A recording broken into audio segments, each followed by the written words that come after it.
acompañando en esta primera sesión de Scopus. Carlos Esteves, mi compañero que está aquí con nosotros acompañándonos, él es Customer Consultant, él acompaña a todos nuestros clientes de soluciones de inteligencia en la investigación para pues ayudarlos a sacar el mejor provecho y el mejor valor de ellas.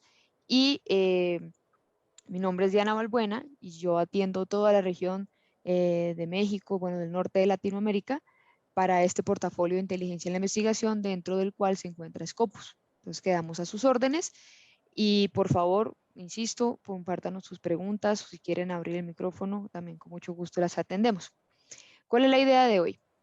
La idea de hoy es darles un pequeño overview de Scopus para quienes no estuvieron en la primera sesión y para quienes sí pudieron estar de pronto refrescar a qué se refiere esta solución y dentro del cronograma pues compartirles unos casos de uso.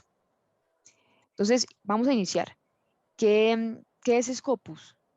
Entonces me gustaría compartirles que Scopus es una base de datos de citas y resúmenes de fuente neutral curada por expertos independientes en la materia. Entonces es importante entender que Scopus tiene citas y resúmenes. Seguramente van a encontrar allí acceso a texto completo porque hay algunas publicaciones que se hacen en acceso abierto. Sin embargo, está orientada esto para hacer una base de datos de citas y resúmenes, para tener todo el espectro de lo que pasa en investigación en el área de interés de ustedes a nivel mundial de diferentes editoriales. En este momento tenemos más de 7.000 editoriales representadas en Scopus. Es una fuente neutral. Se llega a pensar a veces que Scopus es solamente para publicaciones del Sevier, pero no. El Sevier es incluso solo el 10% de estas publicaciones. Hay más de 7.000 editoriales. Ustedes pueden encontrar allí material de todos los tipos de estas publicaciones. Perdón, por aquí hay alguna pregunta o creo que se disparó el mute. Sí, creo que sí. Es información curada, es decir, que ustedes van a encontrar allí información de calidad que es revisada por expertos que no están en el Sevier, es un comité aparte que revisa toda la información que va a Scopus. Por eso Scopus es sinónimo de calidad, eh, de, de referencia global y también de relevancia. Hay un comité de expertos que todo el tiempo está mirando qué debe ir en Scopus, qué debe permanecer en Scopus y qué por calidad no debería ya estar. Entonces, Scopus nos permite a nosotros tener varios tipos de informaciones de varios tipos de fuentes, que ya les voy a aclarar un poquito del contenido, y la cantidad de información que ustedes encuentran, pues es más de 82 millones de publicaciones que van a encontrar en Scopus. Importante también que no es solamente información actual, es información que va hasta 1900, con referencias que datan de 1970. Hay información cargada con una profundidad histórica importante, por tanto el espectro no es solamente de ahora, es en el tiempo, es histórico, y digamos que lo que tiene Scopus es una cantidad de personas trabajando para desagregar la información de los artículos y darles información a ustedes sobre los autores, los perfiles que encontramos de los autores y de las afiliaciones a las que estos autores pertenecen. Entonces, con esta desagregación o desambiguación de la información que se les entrega, ustedes van a poder identificar y analizar, por ejemplo, con quién colaborar, ¿sí? O quién está haciendo una investigación en cierto tema. Y la idea en estas sesiones es que podamos profundizar en cómo hacer esto, ¿no? Cómo identificar y analizar, por ejemplo, en dónde publico. Una vez yo tengo una producción científica, ¿en dónde lo publico? Y Scopus me ayuda a saber en dónde debería yo publicar con diferentes herramientas que vamos a explorar en el camino. Me ayuda a hacer seguimiento y evaluación del impacto mío como investigador o de un investigador de mi interés, de un autor de interés. También me permite saber o decidir, más bien tomar decisiones con respecto a con quién colaborar, en dónde están esas personas, sobre qué tema colaborar, hacer seguimiento al impacto de la investigación y monitorear las tendencias globales de investigación. Me permite también encontrar investigación actual, lo que se ha publicado en un área de investigación recientemente, y también encontrar ideas. Muchas veces pues, tenemos de pronto recursos, pero no tenemos tal vez una idea concreta de en qué investigar, sobre qué investigar. Scopus nos puede ayudar en esto. Al final es una herramienta muy poderosa de descubrimiento y análisis que se pone a manos de los investigadores, de la biblioteca, de directores de investigación institucional y financiadores. Me gustaría explorar con ustedes un poco el contenido que van a encontrar ustedes en Scopus. Como mencioné, es una representación global, tiene 82.5 millones de registros a la fecha, de 25.000 títulos seriales aproximadamente, 100.000 conferencias y 236.000 libros, de más de 7.000 editores en 105 países. Entonces es una representación importante a nivel global. Actualizamos Scopus diariamente, aproximadamente 10.000 artículos por día son indizados en Scopus. Les comentaba, 16.63 millones de los 82 que están ahorita en Scopus son de Open Access, o sea, ustedes van a poder acceder al texto completo si es que así fue publicado. Hay artículos en prensa también, hay algunos apartados de preprints, 744.000, por si ustedes quisieran seguir a un autor y revisar como qué es lo que está planeando publicar. Hay una parte de preprints y tenemos 6.324 revistas en God Open Access indizadas. Ustedes van a encontrar no solamente revistas, sino también conferencias, libros e información de citaciones en patentes. ¿De qué áreas? Ciencias físicas, de ciencias de la salud, de ciencias sociales y ciencias de la vida.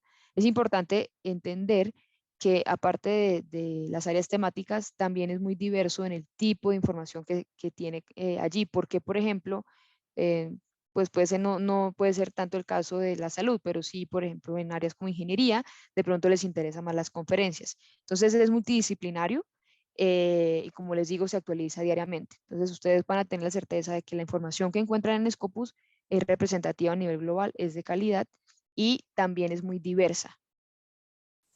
Con esta introducción me gustaría contarles los casos de uso que vamos a explorar en esta sesión y los que no alcancemos en esta sesión vamos a tenerla en 2 semanas, otra, donde vamos a expandir más estos casos de uso. Entonces el primero caso de uso es al respecto de búsquedas. Sí, la idea es que hoy ustedes puedan entender cómo se hacen las búsquedas en Scopus para, para encontrar toda esa eh, fuente de información, todo el tema que ustedes necesiten para poder empezar su investigación o avanzar con una investigación en curso. ¿Sí? También importante que veamos analítica y métricas en términos de citaciones y artículos, qué información me puede proveer Scopus para yo tener como un estado del arte y una información del estado del arte de lo que yo estoy usando en mi investigación.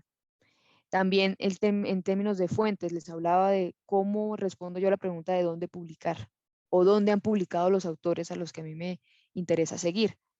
Toda esa parte de exploración de fuentes de información la vamos a ver también directamente en la herramienta. También funcionalidades para el autor, cómo hago yo seguimiento de mi impacto como investigador o del impacto de otros investigadores, y lo mismo como institución, cómo estamos posicionados a nivel institución, cómo también me aseguro que mis publicaciones estén asociadas correctamente al autor y a la institución a la que pertenezco. Todos esos son los casos de uso que vamos a ver, y para eso le voy a pedir a mi compañero Carlos Esteves, que nos acompaña hoy, que se presente y porque es con quien vamos a explorar todas estas funcionalidades. Carlos, ¿nos escuchas? Fuerte y claro, Diana, muchísimas gracias por la introducción. Y pues sí, yo trabajo en la división de gestión de la investigación como Diana, eh, a manera de consultor para universidades y gobierno en la región norte de Latinoamérica. Y pues justamente con Diana queremos compartirles hoy un poco de lo que es trabajar con Scopus en tiempo real. Entonces esperamos que esta sesión sea de su agrado y a medida que vayan teniendo dudas, pues por favor váyanlas haciendo en el chat. Mientras tanto, nosotros yo creo que iniciamos nuestra presentación. Nuestro diálogo, sí. Te voy a pedir entonces compartir pantalla. Perfecto, ahí deben estar viendo la interfaz de Scopus. Entonces, pues la idea para las personas que nos acompañan hoy, si quieren ir a hacerlo al tiempo o no olviden que esta sesión está grabada, que queden muy claras las funcionalidades que podríamos tener de Scopus. Entonces, pues Carlos, a mí me gustaría preguntarte o primero pedirte que nos dieras una introducción a la interfaz de Scopus. Una vez yo entro a scopus.com, ¿qué voy a encontrar? Bueno, entonces lo primero que vamos a tener es una una interfaz como esta, similar, porque en principio lo que uno entra sin loguearse como usuario. Entonces, lo primero que uno tiene que hacer es loguearse como usuario y en el momento que uno se loguea, le queda como este botoncito redondo con las iniciales de su nombre. En ese momento, pues entonces uno ya sabe que está logueado en Scopus. En algunas instituciones les va a aparecer el logo de la institución en alguna parte y el acceso, pues ustedes lo tendrán que gestionar, la forma de acceder a través de la biblioteca, que en algunas instituciones se hace a través de un servidor proxy. Sin embargo, ya cuando estamos validados como usuarios, pues entramos. Yo les recomiendo ampliamente que siempre entremos validados, porque se activan unas funcionalidades que si uno no lo ha hecho, pues no van a ocurrir. Entonces, lo primero, Perdón, Carlos, a medida que haya alguna pregunta te voy a interrumpir por para favor, que no perdamos el hilo. Nos pregunta Alex si se requiere alguna contraseña de institución o algo para ingresar. no. Necesitan el acceso a la institución, que es lo que nos estaba contando Diana, que ya tienen ustedes a partir de hoy.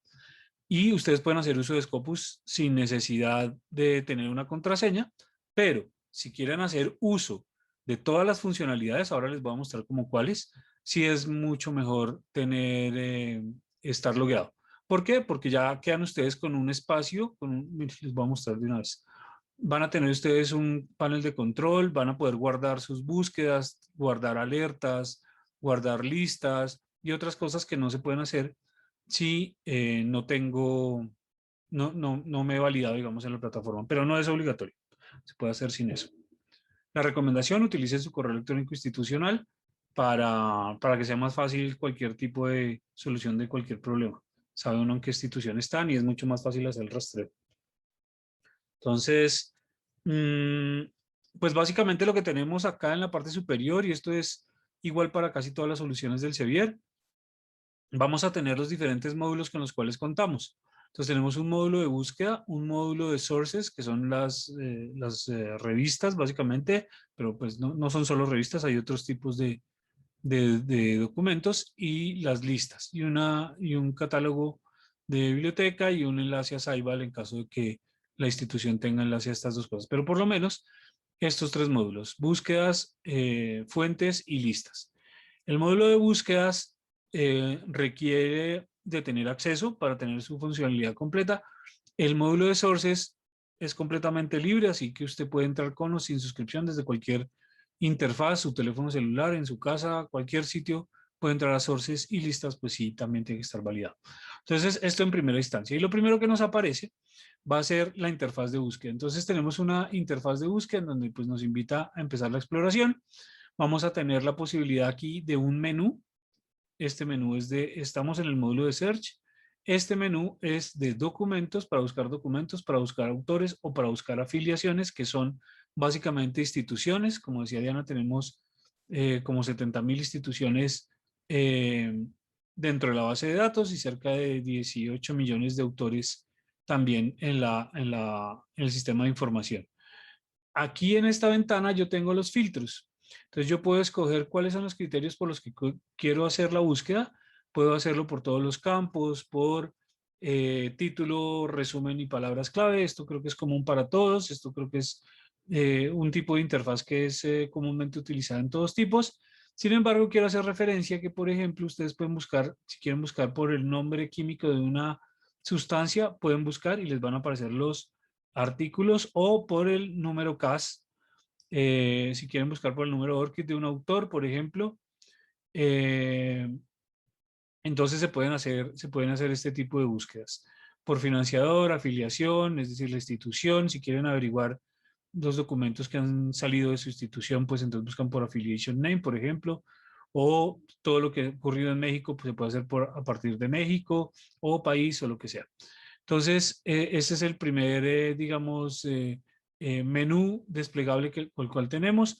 Usualmente las búsquedas se hacen a partir del título, el resumen y las palabras claves, y acá podemos utilizar pues la ventana para hacer la escritura de los caracteres que nosotros queramos.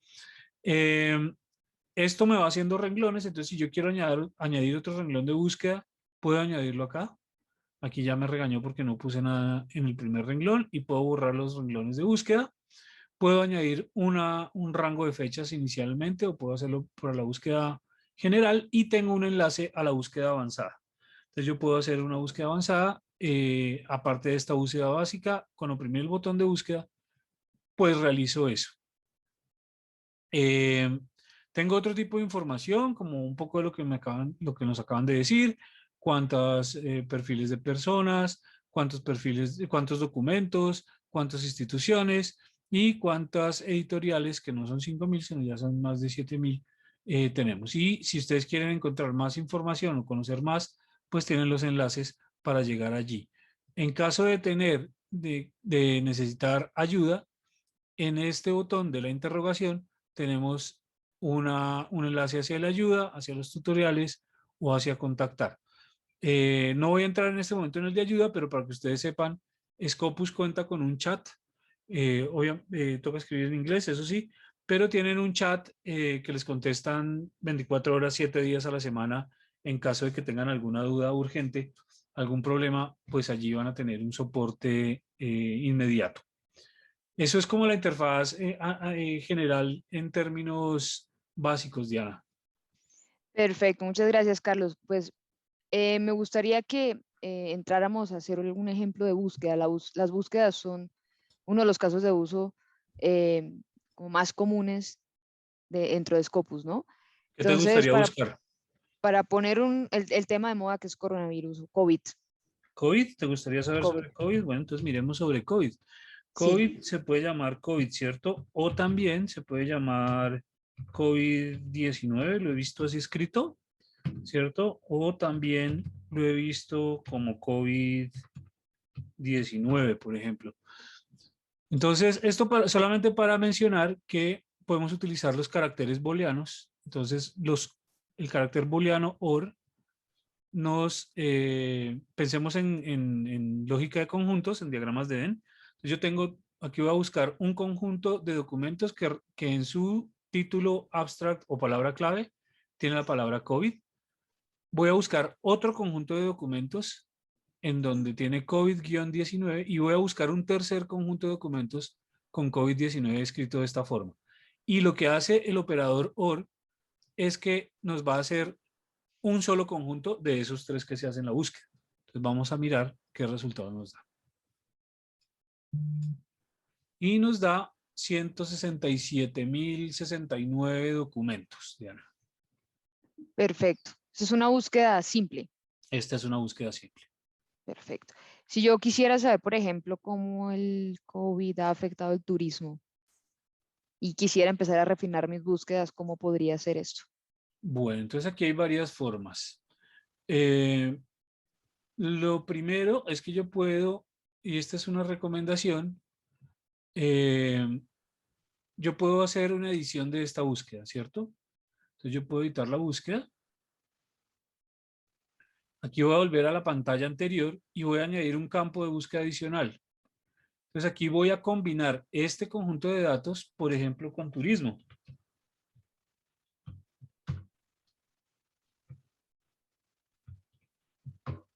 Entonces fíjense que ya son dos conceptos diferentes. Uno es el COVID y otro tiene que ver con turismo.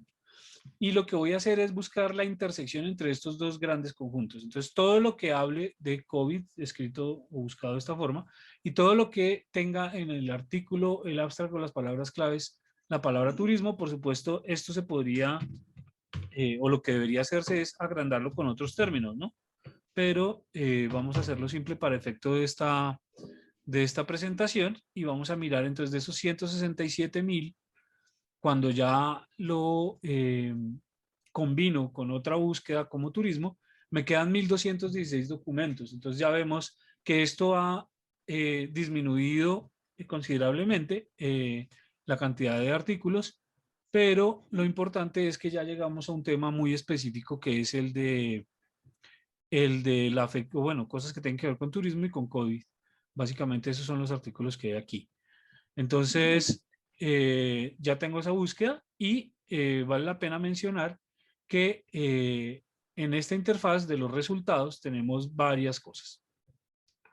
Primero que todo, pues lo que ya les mostré, el botón de editar, yo puedo salvar esta búsqueda, puedo poner una alerta, es decir, si yo estoy interesado en este tema de investigación, pues yo puedo fijar una alerta y esa alerta básicamente lo que me dice es que me va a llegar un correo a mi dirección de correo electrónico cuando haya un artículo nuevo y me lo puede avisar todas las semanas y yo le digo que me llegue los miércoles, los lunes, los martes, lo que sea, y puedo inactivarla o activarla. Entonces, si estoy interesado en un tema específico, yo puedo generar mi ecuación de búsqueda y ya Scopus automáticamente cada vez que entra algo me va a enviar un reporte semanal de qué cosas nuevas han aparecido. Esto es muy importante si uno está haciendo investigación en el momento, si está haciendo un posgrado que uno no quiere que le publiquen su tesis, pues mantener los niveles de paranoia controlados. Entonces, para esto puede funcionar. Y lo otro es que tenemos acá un motor de búsqueda dentro de la búsqueda. Entonces yo, turismo, yo podría buscar acá, por ejemplo, yo no sé, México. Eh, yo podría buscar México y mirar de estos 1200 documentos si hay algo que hable de México y veo que de esos me quedaron 72. Entonces aquí ya me incluyó México dentro de la búsqueda sin necesidad de ir a hacer una edición mayor, sino sencillamente buscando dentro de los resultados que ya se habían obtenido. De otra parte, pues tenemos los filtros que tienen diferentes categorías. Entonces, si yo por ejemplo, ah, yo puedo buscar Si si, quisiera, por ejemplo, mirar algo en Latinoamérica, de esos resultados que ya tenemos de COVID y turismo, perfecto. filtrar de pronto menos resultados para tener un foco en Latinoamérica, ¿cómo lo podría Entonces, hacer? miremos qué de esto hay en Latinoamérica, ¿cierto? Entonces Ujú. tenemos de estos diferentes filtros. Yo aquí puedo mirar cuáles son acceso abierto, la fecha, nombres de autores, son bastante claros. Pero si me voy a country, a país o región, pues aquí me van a aparecer las frecuencias o la cantidad de artículos que hay por cada uno de los diferentes países en los que se han encontrado resultados. Entonces, si yo selecciono que me deje ver todo, pues finalmente voy a tener una lista de todos los países que tienen publicaciones en esta área. Y yo puedo ir haciendo una búsqueda de los diferentes países, en este caso, para mirar cuáles son los que han tratado el tema de turismo y COVID, ¿cierto? Específicamente, entonces aquí encontré a Ecuador, por este lado, Ahí vamos a está ver. Colombia, Está Brasil, está Colombia, está México, México, Perú. Perú. Y básicamente lo que debo hacer acá es seleccionar los países que yo quiero mirar y me va a generar ese conjunto de datos de los países que yo estoy revisando con respecto a este tema en específico. Entonces, esto es una labor que no toma mucho tiempo. Eh, solamente por hacer mención, no todas las interfaces de búsqueda le permiten hacer esto. Por ejemplo, Diana, si tú quisieras hacer esto en Google, pues no lo puedes hacer. Básicamente no puedes, así tengas 800.000 resultados en un segundo, no vas a poder saber cuáles son de Latinoamérica fácilmente, porque no hay un tipo de filtro que te permita hacer esto. Perfecto. Sí, nos vamos a encontrar en las búsquedas, yo creo que con dos escenarios. Uno donde nos salgan muchos resultados y queramos enfocarnos en algo y ir refinando. Para eso tenemos los filtros que nos estabas contando. O también podemos refinarlo por, en la búsqueda específicamente, poner las palabras. Entre más específicas, pues nos vamos a acercar más al set de resultados que yo quisiera tener como base de análisis para empezar mi investigación o continuar con mi investigación. ¿Qué pasa si yo encuentro muy pocos documentos, por ejemplo 62? ¿Cómo podría yo más bien como ampliar esa búsqueda, mirar dónde más puedo buscar información para mi investigación? Entonces, digamos que aquí vamos a hacer caso contrario. Esto es incluso es una estrategia de búsqueda que se llama estrategia de Corbatín, en donde uno empieza con un gran número de documentos, los reduce, selecciona unos pocos que tienen ya un tema muy específico, una temática o algo muy reducido y vuelve y expande la búsqueda. Y eso se puede hacer varias veces, se llama una metodología de búsqueda en Corbatín, y porque hacen como un Corbatín, entonces grande, pequeño y vuelve ya grande. Por supuesto, no, la idea no es agrandarlo tanto como estaba antes, pero podría ser incluso hasta más. Entonces hay diferentes posibilidades. Supongamos entonces que estos 62 documentos hacen parte de ese corpus que nosotros quisiéramos ampliar. Entonces yo tengo aquí varias posibilidades. Tengo, por ejemplo, la posibilidad de ver los documentos secundarios de, ya les explico qué son los documentos secundarios asociados, no me dio, no me dio. Vamos a hacerlo desde acá. Si él quisiera seleccionar. No sé por qué hice esto en Chrome si yo ya había prometido que no lo iba a usar. Pero bueno, entonces yo aquí tengo varias cosas. Yo puedo mirar qué se ha citado. Ahí está en el hablador, cuando paso el ratón por encima. Entonces me dice, son los documentos eh, que citan los documentos seleccionados. Entonces yo puedo mirar, recuerden que tenemos 62 documentos, ¿cierto? Aquí dice la selección de todos, podría haber seleccionado unos pocos, de acuerdo a mi criterio. Y acá puedo ver quién los ha citado. Entonces vemos que son 373 documentos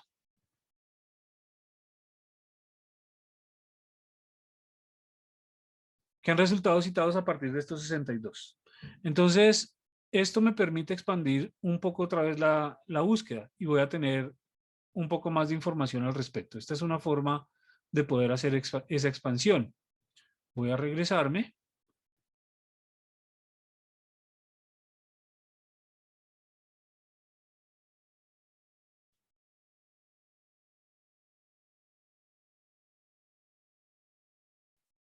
Voy a volver a seleccionar los 62 documentos, ¿cierto? Esta es una forma de hacerlo. Aquí puedo ver en este menú de los 3 puntos, puedo mirar las referencias. Entonces, Scopus me permite, porque es una base de datos estructurada, me permite mirar cuáles son todas las referencias que se han usado en estos 62 documentos, es decir, de dónde tomaron el conocimiento para escribir estos documentos que tenemos acá. Por lo que entonces la expansión va a ser mucho más grande. Entonces, fíjense que en este caso, el resultado es 2.440 referencias que se han citado en esos 62 documentos. Y fíjense que aquí aparece un icono raro que dice SECO, SECOND, SECD.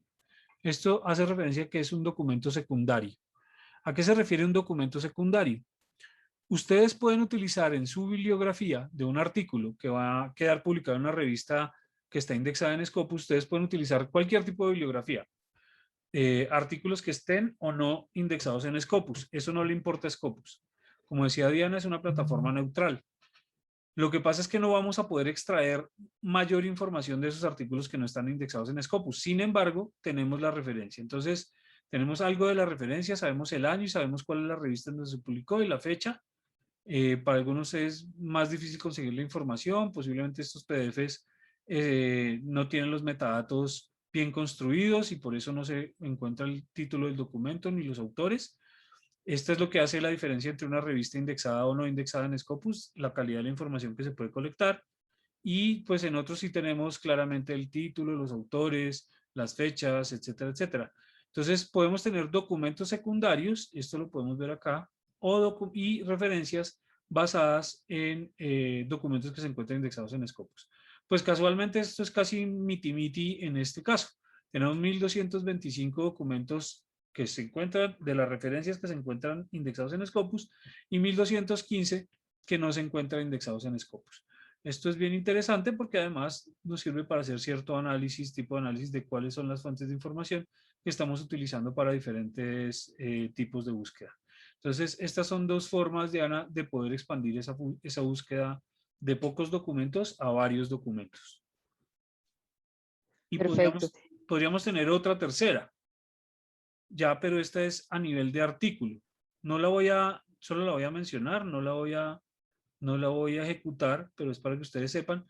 Aquí está cómo desplegar el abstract para cada uno de los artículos, ¿sí ven? Entonces, yo tengo cómo desplegar el abstract. Puedo ir, en caso de que se permita, puedo ir a descargar el artículo, dependiendo de las suscripciones que ustedes tengan, pero por lo menos puedo ir a la página de la revista y tengo documentos relacionados. Entonces, estos documentos relacionados tienen que ver con cosas que citan, artículos que citan más o menos las mismas cosas que ha citado este artículo. Entonces, es otra forma de expandir la búsqueda y esto ya específicamente a nivel de artículo. Ok, si sigo igual teniendo como muchos resultados, ¿cómo puedo saber como cuáles son los más citados, por ejemplo? Bueno, entonces, ¿cuáles serían los más importantes, digamos, de todos estos, de estos 62 artículos que nosotros vimos de Latinoamérica? ¿Cómo podríamos dar como un grado de importancia? Esto tiene que ver básicamente con la posibilidad de leer o no leer toda esa cantidad de documentos. Entonces, leerse 62 artículos ya está difícil. Con las tareas que uno tiene que dormir, tiene que ponerle atención a su pareja, tiene que comer, entonces no tiene todo el tiempo para leer todos los artículos que haya en el universo, así uno quisiera. Es imposible, toca priorizar de alguna forma. Entonces, una de las formas en las que se puede hacer esto es decir, bueno, de todos estos 62 documentos que hay acá, ¿cuáles han sido utilizados para generar más conocimiento? Es decir, cuáles se han citado más. Entonces, yo puedo hacer un listado, por ejemplo, por diferentes características. En este caso por autor, pero el nombre, por nombre de autor no nos va a decir nada, no, tal vez no es tan importante, por relevancia pues tampoco. Por fecha, estos artículos, yo les quiero mostrar acá, COVID no existía antes, ¿no? COVID no existía antes del 2019. En diciembre de 2019 se identificó, por lo tanto, literatura sobre COVID específicamente no hay antes de 2019. Y de lo que vemos acá, los artículos que han salido de turismo y estos son 20 y 21, o sea, el año pasado y este año. Entonces, ordenar por fecha tampoco me va a decir nada porque todo es nuevo para este tema en específico. Es una cosa curiosa este tema, pero nos sirve para hacer diferencias de, por ejemplo, qué ventajas nos da ordenar por nuevo o por viejo, pues porque aquí todos tienen 2 años de edad, entonces pues no hay mayor diferencia, no tengo cómo hacer un criterio de diferenciación. Sin embargo, por citaciones sí. Entonces yo puedo ordenar por las citas más altas y en este caso me van a quedar ordenados por este lo han citado 65 veces, este 62, este 53, de forma tal que yo puedo escoger, por ejemplo, los 5 primeros, ¿cierto? Y leérmelos. Entonces o incluirlos en mi bibliografía. Entonces yo puedo hacer eso. Puedo seleccionar estos 5, leerlos, estudiarlos, mirar los resúmenes, lo que sea, de forma tal que yo ya tengo un criterio para seleccionarlos. Miremos entonces, por ejemplo, este que dice, ¿cuál es el impacto de COVID-19 en la agricultura? Eso no creo que tenga mucho que ver con turismo, por ejemplo. Global Socioeconomic Losses and Environmental Gains from the Coronavirus Pandemic. De pronto ese sí. Y así yo puedo hacer mi selección ya siendo un poco, utilizando más criterios, siendo un poco más astringente, más exigente y escoger una lista mucho más detallada. Perfecto. Y bueno, digamos que yo soy ya, estoy ya contenta con un set de documentos. Yo soy un investigador que ya quiero presentar un proyecto sobre este tema, ¿sí? ¿Cómo me ayuda Scopus a analizar los resultados de la búsqueda? Lo que Bien, llaman el estado de la técnica. bueno, entonces devolvámonos, por ejemplo, porque esto es solo para Latinoamérica, entonces sería, digamos, muy pequeño, ¿cierto? Devolvámonos a nuestra búsqueda inicial.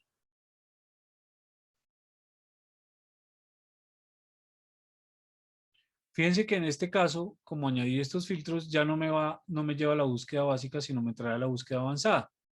Y entonces aquí está como fácil de entender, porque nosotros hemos hecho hasta turismo y aquí empezó a limitarme por países. Entonces voy a quitarle el límite por países y voy a ejecutar de nuevo la búsqueda. Si lo hubiera grabado no habría tenido que hacer esto, sencillamente me voy a la búsqueda guardada y ya. Entonces tenemos 1216 documentos, que es un número interesante de documentos para hacer un estado de la técnica. Y lo que puedo hacer este es el botón de la magia. Este botón aquí debajo de documentos que tiene un pequeño histograma que dice Analyze Results. Este es el botón de la magia. Aquí ya nos empieza a hacer un análisis bibliométrico sin mayor esfuerzo, sin tener que hacer conteos y buscar cuáles son los autores y a qué país pertenecen, que siempre es una pesadilla, porque ustedes saben perfectamente que los nombres de los autores no son los mismos en todas las publicaciones. ¿Cómo hago yo para saber si la universidad de no sé dónde es de qué país? Me toca buscar casi que universidad por universidad en Google a ver cuál país pertenece y ponerle qué país es. Entonces, eso todo es una gran cantidad de tiempo que uno se estaría gastando para entender el estado de la técnica, y aquí en Scopus pues ya nos ayuda muchísimo. Entonces, lo primero que nos dice es que este es un tema que arrancó en 2019 y va hasta ahora, y nos muestra la dinámica de cómo han sido las publicaciones en ese tema. Incluso me dice cuántos artículos. Entonces, en 2021 van 694. Es decir, en medio año del 2021 ya se ha publicado más de todo lo que se publicó en el tema en el 2020. Y en el 2019 tenemos un solo articulito. Por supuesto, esto, como el tema es COVID y turismo, eh, es de entender que en 2020, en donde ya la economía empezó a sufrir por causa de los diferentes acciones que se tomaron en contra de la dispersión del virus y la pandemia, pues el tema de turismo se ve afectado y empieza a haber muchas más publicaciones. Pero 694 este año de verdad es sorprendente. Entonces yo aquí ya entiendo cómo es la dinámica de ese tema de investigación, Diana, y ya me puedo hacer una idea si este tema de investigación es un tema vigente, si es un tema que va en declive, si las curvas empiezan a bajar, pues entonces yo entiendo que es un tema de investigación que ya no está, por lo menos en el tapete de la investigación actual, y sobre todo la aceleración que ha tenido la publicación de estos temas. Y vemos que aquí la aceleración, pues, 2019 y 2020, por supuesto, es absurda, y en lo que llevamos de 2021, pues, no se queda atrás. Ese es uno de los aspectos. Lo otro es que a mí me interesa saber en dónde se publican estos temas. Yo quisiera saber entonces cuáles son las revistas en donde yo puedo encontrar estas cosas, porque son, pues son muy interdisciplinares, ¿no? Estamos hablando de un tema básicamente de virología, de pandemia, de medicina, muy relacionado con las ciencias médicas, pero sus implicaciones en turismo. Entonces son temas interdisciplinarios, y tal vez ¿dónde busco la revista? ¿La busco en dónde? ¿En una cosa de turismo? ¿La busco en revistas de medicina? ¿Qué hago yo? ¿Dónde busco más información? ¿Dónde leo? Pues miren, entonces estas son las principales revistas en las cuales se ha publicado estos temas. Entonces tenemos una revista que se llama Sostenibilidad en Suiza. Tiene 89 artículos de estos 1200. Current Issues in Tourism, Tourism Geographies, Annals of Tourism Research, Worldwide Hospitality and Tourism Teams. E3S, que no sé qué es, Web of Conferences, Smart Innovation Systems and Technologies. Y entonces, pues nos saca el histograma y nos muestra cuáles son. Entonces yo puedo aquí, pasando mi ratón sobre cada una de las revistas, por supuesto, estos son 2 años de publicación nomás, ¿no? No quiere decir que esta revista solo haya publicado 89 artículos, ha publicado 89 artículos de esto que le estamos preguntando. Entonces yo ya aquí puedo ver claramente cuáles son esas revistas, y yo puedo ir a buscar, por ejemplo, si en mi biblioteca está esa revista que está publicando más, o buscar en dónde está. Eso por un lado. Lo otro que yo quiero saber, por supuesto, es entonces en qué países está tocando este tema con mayor eh, fuerza que en otros, ¿no? Y vemos, bueno, por población, claramente, primero por cantidad de artículos, la cantidad de documentos es una métrica que va siempre asociada a la población de la entidad. Entonces, los países con mayor población usualmente son los que más publicaciones tienen, pero aquí vemos que ocurre para Estados Unidos, China y de pronto el Reino Unido, pero ya Australia, España, Italia, India, por ejemplo, en esa posición, nos indica otra dinámica diferente. Sin embargo, aquí podemos ver cómo ha sido ese histograma de publicación para las primeras 15, puedo hacer este histograma para las 15 con más publicaciones, lo cual me indica, por ejemplo, entonces dónde está haciéndose la investigación en estos temas en el momento. Ahora pensemos que no es un tema, de turismo, sino es un tema de alguna tecnología. Entonces yo aquí puedo empezar a hacer una vigilancia tecnológica también con respecto, por ejemplo, a dispositivos médicos, o a investigación de otro tipo de dispositivos o de artefactos. Puedo ver en qué países es que se está realizando esa investigación y empezar a entender desde dónde proviene esa investigación en el mundo, a nivel mundial. Otro asunto que es bien interesante es saber cuáles son las instituciones que están trabajando en esto. Por supuesto, me parece súper relevante, por ejemplo, para buscar o colaboradores o competidores. Entonces, aquí tengo los documentos por afiliación. Veo que la Universidad de Johannesburgo, que no precisamente queda en Estados Unidos, es la que más publicaciones tiene. Entonces, fíjense que en total Estados Unidos tiene la mayor cantidad de publicaciones, pero cuando disgregamos esto a nivel de institución, la visión es otra completamente diferente. Y la primera universidad de Estados Unidos está pues bastante bien abajito. Entonces, si yo quiero buscar colaboradores de en dónde se está haciendo esa investigación, los grupos de investigación, como la médula, pues acá tengo ya un panorama bastante claro y además de la cantidad de los documentos, y podría ver los documentos si pico sobre el número. Podría saber cuáles son los documentos en este tema que se están realizando desde esa institución. De otra parte, por ejemplo, puedo ver las áreas de investigación. Entonces, esto es un tema que, como ya hemos dicho, en principio es interdisciplinario. Y lo que vemos es que la mayoría de los documentos están asociados a ciencias sociales, a administración y ciencias contables, a ambientales. Aquí en otros, la distribución es ciencias agrícolas, de ciencias de la decisión, matemática, bioquímica, fisiología, inmunología, etcétera, etcétera.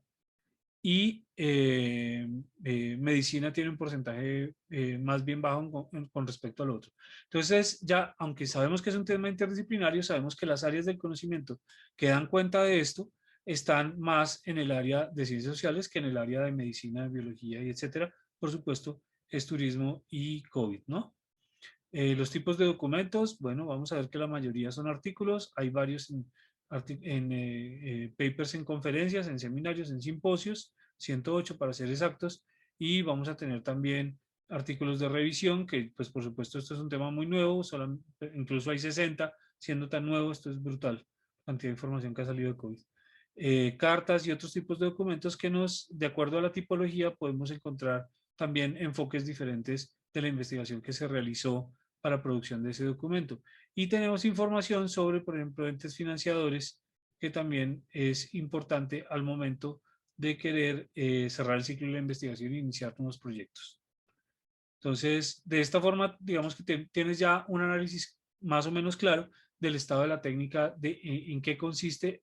Hace 2 minutos no sabíamos cuál era el país que más, bueno, 2 no, pero 5 minutos no sabemos cuál era el país que más publicaba sobre el tema, no sabíamos cuáles eran los países, no sabíamos cuáles eran las áreas de conocimiento, y ahora ya tenemos muy rápidamente un conocimiento general del estado del arte sobre este tema específico que me estabas preguntando.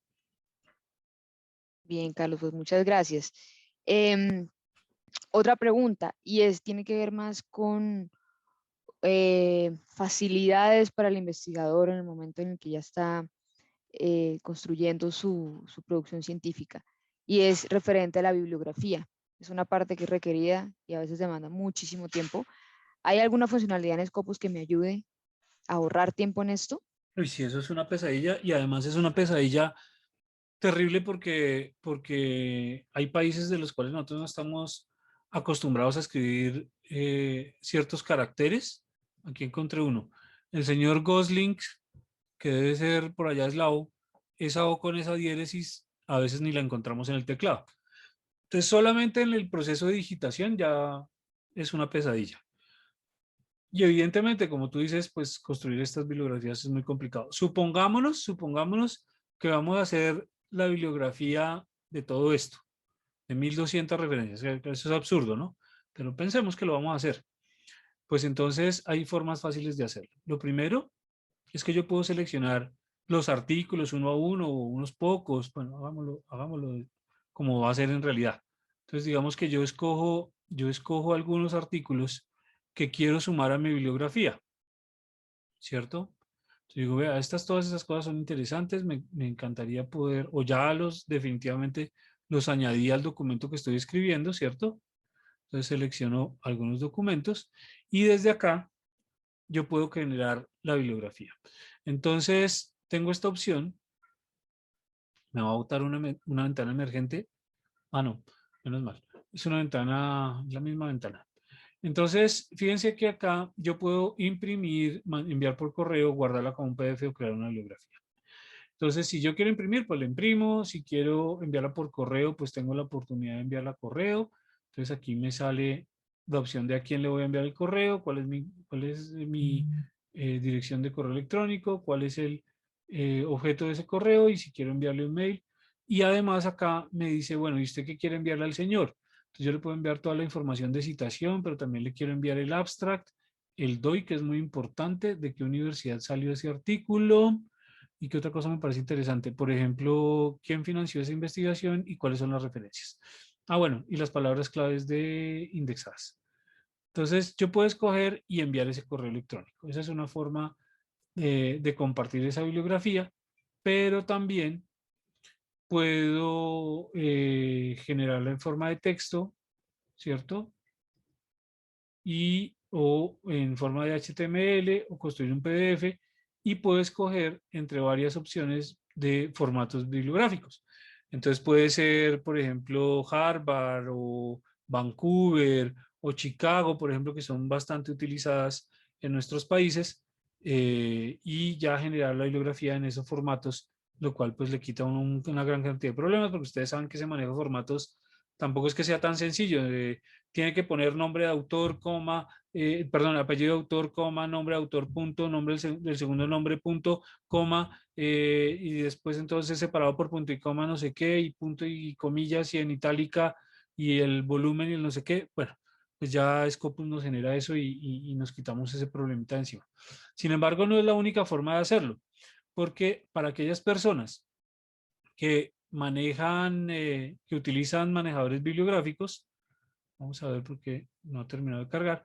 Para aquellas personas que utilizan manejadores bibliográficos, como por ejemplo Mendeley, pues entonces hay una forma mucho más fácil de hacer esto.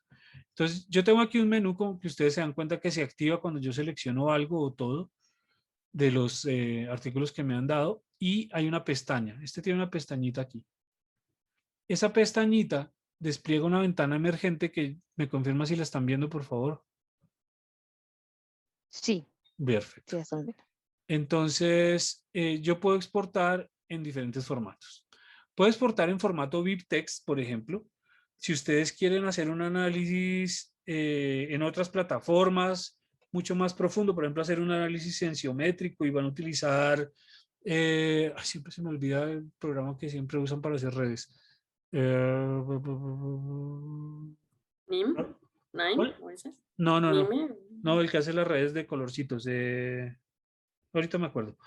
O, por ejemplo, Bibliometrics. Bibliometrics es una suite que le permite hacer un análisis muy complejos ya de colegios académicos y análisis de componentes principales para mirar los temas de investigación, historiogramas, cosas de estas que se hacen en cienciometría y en bibliometría ya más sofisticadas, pues uno de los formatos universales es BibTeX.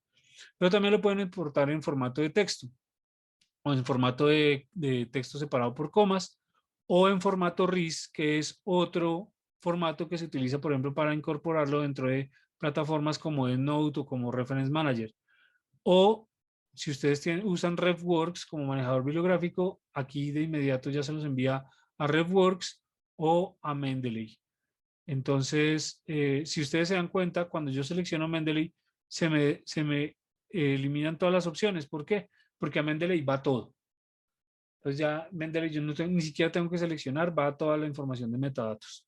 Mientras que en todos los demás yo tengo que escoger qué es lo que quiero llevar. Para Mendeley llevo todos los metadatos sin necesidad de ningún problema adicional, pues por ejemplo.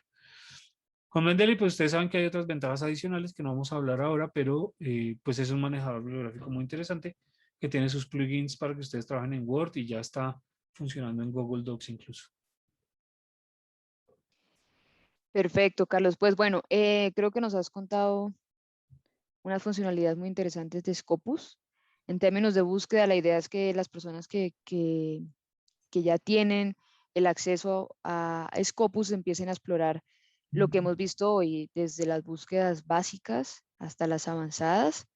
También si tengo muchos documentos, cómo puedo empezar a especificar o enfocarme más en esta lista de documentos que yo quiero como resultados, o si tengo muy pocos, cómo ampliar estos resultados. Y también cómo analizar estas búsquedas o resultados de las búsquedas para construir el estado de la técnica. Y por último, esto que acabamos de verle, explorar un poco cómo puedo hacer para la bibliografía, cómo Scopus me puede ayudar a ahorrar tiempo en esto o a integrarse con alguna herramienta que yo ya utilizo.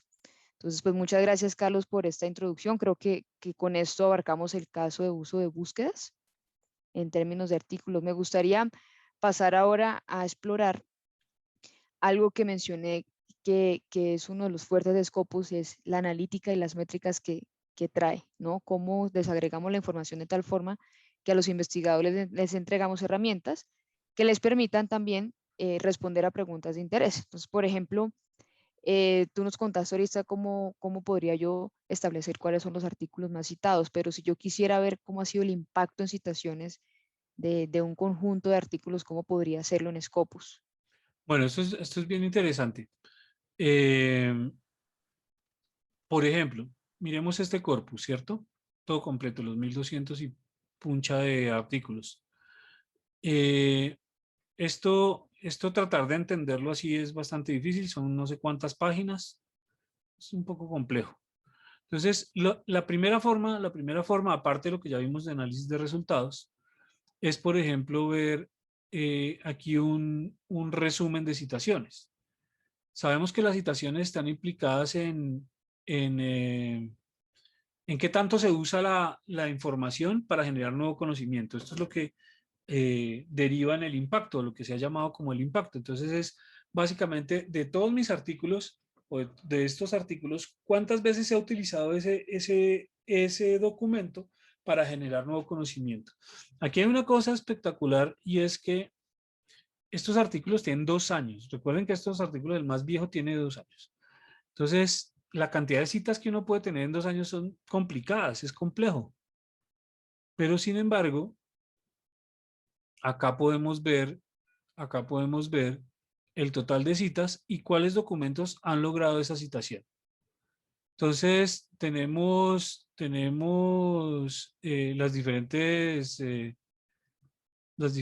páginas con las diferentes citaciones. Fíjense ustedes, por ejemplo, que estos artículos de 2020, que ya tienen un año, pues ya han logrado unas citas en 2020, otras en 21, un subtotal, cómo va su análisis de citación a la fecha.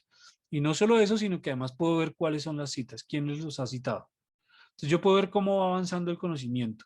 Entonces, por ejemplo, evaluación de SARS-CoV-2 en especímenes no sé qué, ya ha tenido 134 citaciones. Entonces yo puedo ver ese conocimiento en qué se ha transformado, en qué se ha convertido. Y así vemos cómo va avanzando la ciencia en temas específicos. Entonces esta es una forma de poder validar ese impacto, Diana. Perfecto, entonces en esa funcionalidad de View Citation Overview, se escogen los documentos, le doy clic ahí en View Citation Overview y saca la pantalla que acabas de mostrar. Correcto. Perfecto. También Scopus hace un gran esfuerzo por mirar artículo por artículo, ¿no? Entonces, ¿qué métricas de artículo podría yo encontrar dentro de Scopus? Ahorita vimos, digamos, cómo ha sido el impacto en un conjunto de documentos, el impacto de citaciones, pero si yo quisiera ver el impacto de un artículo en específico en el que yo estoy interesada, ¿cómo lo podría hacer? Pues mira, miremoslo, por ejemplo, solamente con la parte clínica sin lo de turismo, ¿no?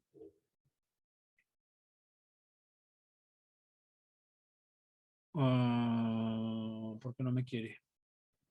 Porque me comí un paréntesis.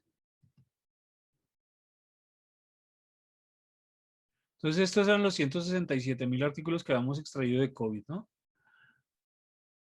Vamos a ordenarlos por citación. Bueno, aquí está. Este amiguito tiene 16.196 citas. Esto es como demencial. O sea, ¿esto qué significa? ¿Qué significa? ¿Cuál es el impacto de este artículo aparte de ese número astronómico de citas que es una locura?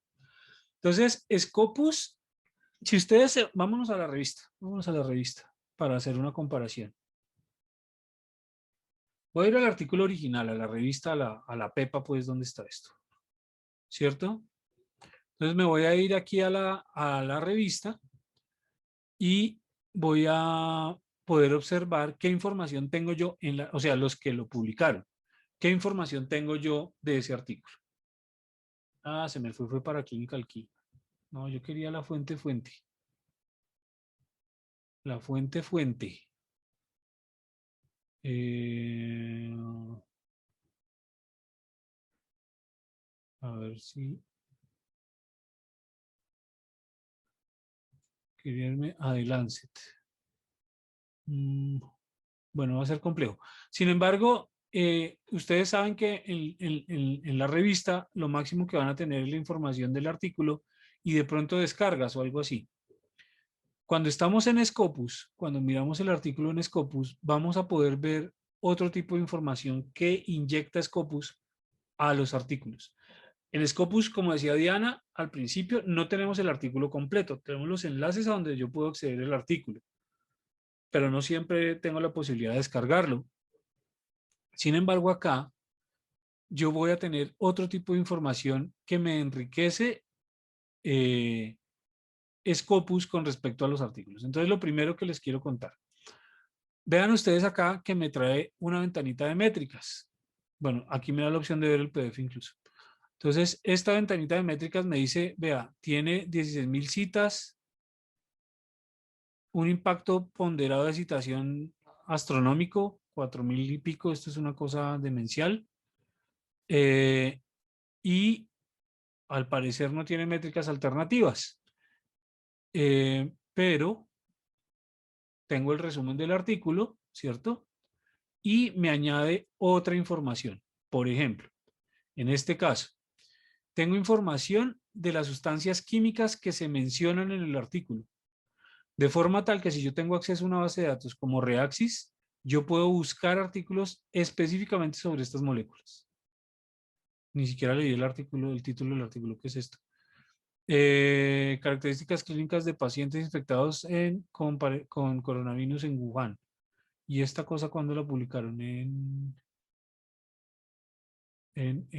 2020. Bien, entonces esto es lo primero. Tengo acceso incluso hasta las moléculas que están mencionadas en el artículo. Pues con el artículo solo le toca uno leérselos y extraerlas, ¿no? Pero además de eso, me incorpora términos de diferentes tesauros, que son vocabularios controlados. Para ustedes que están en el área médica, pues los términos MESH creo que son absolutamente conocidos. Entonces yo puedo irme con estos términos MESH a hacer búsquedas o a entender cuál es el área específica sin necesidad de haberme leído el artículo, en qué consiste ese artículo, porque las categorías MESH me ayudan a entender en qué categorías están. Entonces puede que ese artículo, el título sea un poco ambiguo, pero ya con los términos MESH yo ya me entero. Por supuesto, también están los términos de M3. M3 es un tesauro que nosotros usamos para la otra solución que ustedes tienen en demostración, que es Embase. Entonces, estos son los términos con los cuales ustedes van a encontrar esto indexado en Embase. Entonces, tengo el M3 de términos de fármacos y el M3 de términos médicos, que lo mismo me ayudan a entender en qué consistió este artículo. Pero no es lo único que tenemos. Tenemos también los términos, todos los artículos que están en Scopus en este momento están clasificados en un tema de investigación de 96.000 temas más o menos que ha generado Saibal, que es una otra herramienta del Elsevier.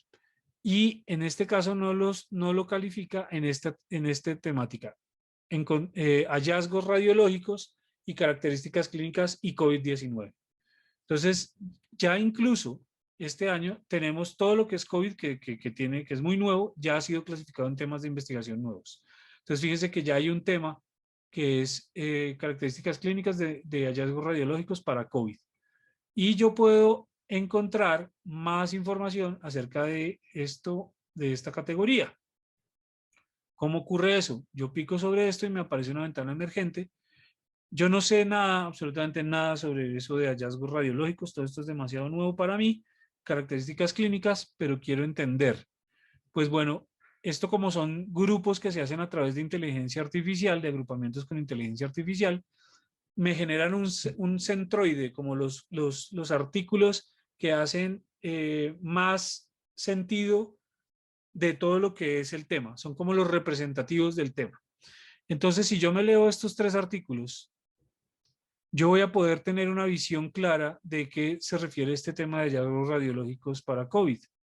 Pero además de eso, sé cuáles son los principales autores y además de eso, tengo unos términos que me hablan sobre, me categorizan este artículo en específico. Entonces estamos hablando sobre coronavirus, pero estos son conceptos, no son palabras claves como las palabras claves que vimos anteriormente. Estos son conceptos. Es concepto coronavirus, concepto SARS, concepto pandemia, concepto neumonía, concepto enfermedad. Posiblemente en el artículo no hablen de pandemia en ninguna parte. Sin embargo, que el concepto de pandemia está implicado dentro de los términos o el texto que se encuentra allí. También tenemos los términos CAS, que son los términos químicos de moléculas con su número CAS, con su identificador CAS, si yo estoy más guiado hacia esa dimensión.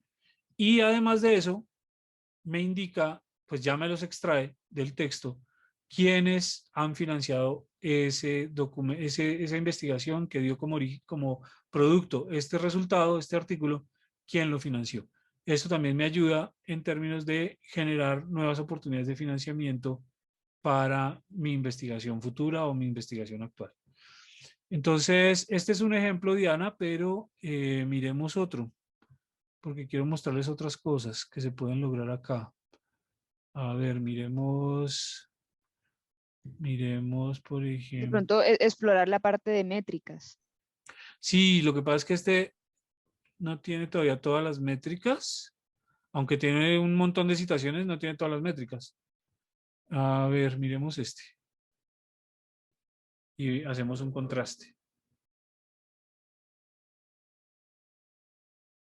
Entonces miremos este que tiene un contraste interesante.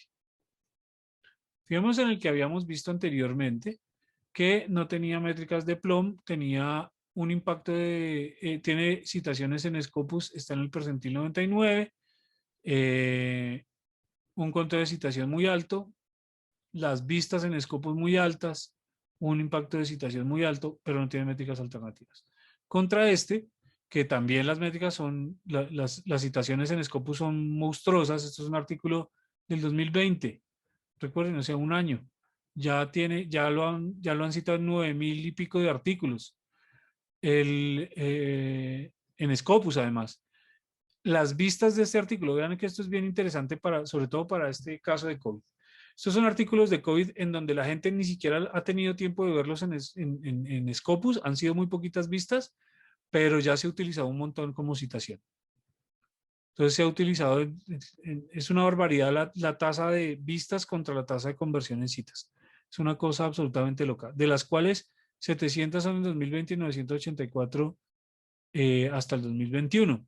Y este valor del Five Weighted Citation Impact es una métrica muy interesante, es una métrica de citación ponderada para artículos de la misma tipología en el mundo, es decir, artículos que hablen de COVID, que tengan de las mismas fechas, que sean artículos de investigación, por ejemplo, que no sean capítulos de libro, lo que sea, y me compara entre esos.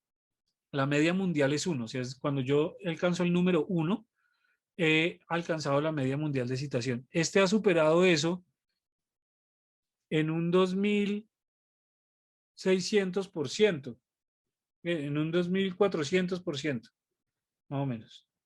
Entonces, la bestialidad del impacto de citación de este artículo es una cosa loca. Tenemos las mismas añadidos de información que les mencioné, ¿cierto? Además de eso, me añade los documentos citados, pero también documentos similares relacionados. Estos documentos relacionados son documentos que que usan más o menos las mismas citas. Entonces son documentos que tienen más o menos el mismo, hablan de lo mismo, tratan de lo mismo. Pero además de eso tenemos unas métricas que son las métricas de Plum, que son muy interesantes para ver. Además, como ustedes se dieron cuenta, esto se llama el Plum, la plumita. y aquí no, es solo color, yo no sé ni qué color, color borgoña, será eso, no sé, morado. Eh, no tiene nada. Mientras que en este, las métricas son diferentes, ya las vamos a ver. Entonces, ¿cuál es el detalle de estas métricas? Fíjense que yo lo que hice fue picar acá sobre Plomex Metrics o View All Metrics y me lleva al detalle de las métricas del artículo. Entonces me dice eh, eh, que tiene, no sé por qué aparece esto con una cita en 000, porque estoy mirando desde 2017, pero la primera cita ocurre muy temprano. Puedo excluir las autocitas, por ejemplo, y dentro de Scopus, este está en el percentil 99, es decir, está en el top de artículos con más citaciones. Hay algunos que estarán más abajo, otros más arriba. Esto me habla de qué tan citado ha sido con respecto a artículos dentro de la plataforma. Me trae el impacto de citación, que ya hablamos un poco de eso, pero además me trae métricas de PLOM. Y las métricas de PLOM se dividen a su vez en cinco categorías. Fíjense que esta categoría, que es la verde, aquí no tiene nada, pero tiene un montón, casi muchísimas, de la métrica naranja que es de citaciones, del azul que es de redes sociales, de la amarilla que son menciones y de la yo no sé si eso es fucsia o cian, bueno, digamos fucsia. Morado, Ay, no, entonces ¿cuál color es? morado oscuro. No, Diana. Esto es fucsia, entonces nos vamos por ese fucsia que también tiene un montón. Entonces fíjense que tiene 13.400 lectores en Mendeley, en una de las lecturas, pero hay más perfiles, digamos. De citaciones, en Crossref ha sido citado 370 veces, perdón, y miren, esto es muy importante para rastrear el impacto. Ha sido citado en 17 guías clínicas en PubMed. Esto ya nos está hablando del impacto, el impacto médico, del impacto clínico de esta investigación. Entonces, vemos cómo aquí ya con estas métricas podemos trascender el impacto solamente desde la cita. Desde las citas, pues no sabemos casi nada, pero acá con las métricas de PLOM podemos ver que, por ejemplo, esto ya ha sido llevado a protocolos clínicos, que esto es muy importante pues para una investigación de esta área, ¿no? Ha sido mencionado en 43 blogs científicos, en 530 noticias de televisión o radio o revistas, periódicos. Y está en 3 referencias de Wikipedia. O sea, en algún documento específico en Wikipedia ha sido citado. Pero además de eso, se ha compartido o le han dado like o algo en Facebook en 37.300 oportunidades y 16.144 tweets. Esto es una locura loca.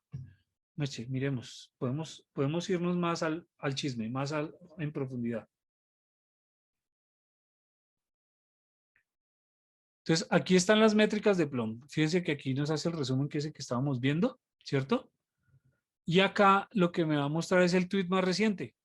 Entonces, aquí tengo los tweets. El tweet más reciente, el blog más reciente. Entonces, fíjense que el último tweet fue el junio 22 de este año, a las 2 de la madrugada mías. Y lo hizo esta persona, y aquí nos dice qué fue, y cita el artículo. Tengo la descripción de un artículo, tengo los datos bibliográficos, tengo el blog más reciente, entonces lo bloguearon en Healthcare IT. 4 predicciones de diabetes. En noticias, ¿cuál es la noticia más reciente? El 10 de junio. Y en Medical Express, A History of Blood, no sé qué, de la vacuna de AstraZeneca. Pero si yo quisiera ver, por ejemplo, eso que estábamos viendo anteriormente, bueno, las citaciones clínicas a mí me parecen súper relevantes. Miren las citaciones clínicas, ¿en qué protocolos ha sido citado? Entonces, the management of surgical patients in emergency of settings during COVID-19 pandemic. Y estas son citaciones en protocolos clínicos que están todas en PubMed, ¿no? Como se pueden dar cuenta. Si queremos ver las noticias, entonces, pues aquí nos va a mostrar que este artículo ha sido citado en un montón de noticias. Bueno, aquí están las noticias y yo quiero ir a ver cómo fue que quedó eso, pero miremos este que me parece súper interesante. Entonces, en Wikipedia, en 2 idiomas. En alemán ha sido citado en 2 páginas de Wikipedia y en portugués en una. Y entonces este es sobre COVID-19 y esta otra, la portuguesa, no, esta es en alemán. La portuguesa de COVID-19, el alemán en COVID-19 y en alemán también una referencia en la página de la gripa española. Bien interesante. Por supuesto, en Twitter, pues esto va a ser una monstruosidad. Entonces, aquí están los últimos tweets, los más recientes, me imagino. O sea, son 127 páginas de tweets, Diana. Entonces, esto es una locura. Puedo ver los retweets. Entonces, yo puedo entender un poco más el impacto de estas publicaciones. Fíjense que esto es desde Scopus. Esto es muy complicado que yo lo obtenga desde la página de la revista.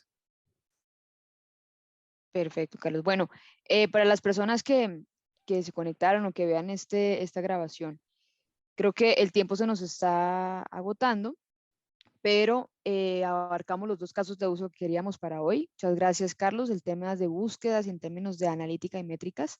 Creo que vimos que lo rico que es en información Scopus. No solamente el artículo, lo que vamos a encontrar ahí, es todo lo que está alrededor de la desagregación de información o de datos que tiene el artículo para poder darle al investigador más herramientas de análisis que lo lleven a tener un set de documentos indicado o incluso a seguir su impacto o el impacto de otros autores con quien colaborar. Y estas funcionalidades esperamos que con el acceso a la herramienta ustedes las empiecen a explorar. Y por favor que nos hagan sus preguntas. Es más, si en este momento tienen preguntas, por favor compártanos en el chat. O si no, ya les voy a dejar mi correo y el de Carlos para que durante este periodo de prueba puedan compartir con nosotros esas dudas. Carlos, si me permites compartir pantalla, por favor. Ya para finalizar la sesión, simplemente agradecerles por acompañarnos, recordarles un poco, y déjenme compartir aquí pantalla, los casos de uso que vimos hoy, de búsquedas, analítica y métrica, citaciones y artículos que van a quedar grabadas o quedaron grabadas para que ustedes puedan en su tiempo, a su ritmo, explorar. Y lo que vamos a ver en la siguiente sesión de Scopus tiene que ver más con la analítica y métricas de las fuentes, fuentes de información, responder a preguntas como en dónde puedo publicar, comparar estas revistas o estas fuentes y qué herramientas me ofrece Scopus para esto. Y también vamos a entrar en detalle en las funcionalidades para el autor y para la institución. ¿Cómo puedo hacer yo como autor para estar seguros que todas mis publicaciones están asociadas a mi perfil? Como institución también, ¿cómo puedo verificar mi perfil, hacer modificaciones, qué información me piden o de qué información yo debo estar atento a que esté correctamente en Scopus? Todos estos 3 casos de uso los vamos a ver en la siguiente sesión de Scopus. También recordarles que vienen una serie de sesiones semanales. Mañana muy invitados a la sesión de Embase a las 10 de la mañana con el mismo link de acceso que ustedes ingresaron hoy. Van a poder acceder a la sesión de mañana y a las siguientes. Es el mismo link para todas las sesiones. Mañana 10 a.m. de México. Nuestras compañeras María José y Lilian van a estar contándonos en esta primera sesión de Embase cómo puede apoyar sus procesos de investigación. Y estos son nuestros correos, el de Carlos y el mío, para que puedan también compartirnos sus preguntas, sus comentarios, sus dudas en este transcurso. Si tienen problemas con el acceso, también por favor déjenos saber y que nos ayuden a difundir esto con sus colegas para que podamos aprovechar estos periodos de prueba al máximo. Perfecto, ya aquí nos pregunta Janet si tenemos acceso abierto a Scopus. Las 27 instituciones que hacen parte de la Dirección General de la DGPIS se les habilitó el acceso. Por favor, si no tienen acceso o tienen algún problema, escríbanos a estos correos y con gusto los podemos nosotros asesorar para que puedan acceder al recurso sin problemas. Y también nos pregunta Yasmín en dónde se puede consultar la grabación. Esto va a quedar en el Sevier Live y también les podemos hacer llegar a sus correos estas grabaciones. Pero en el Sevier Live, en el canal de YouTube, ya están quedando todas las sesiones que estamos grabando.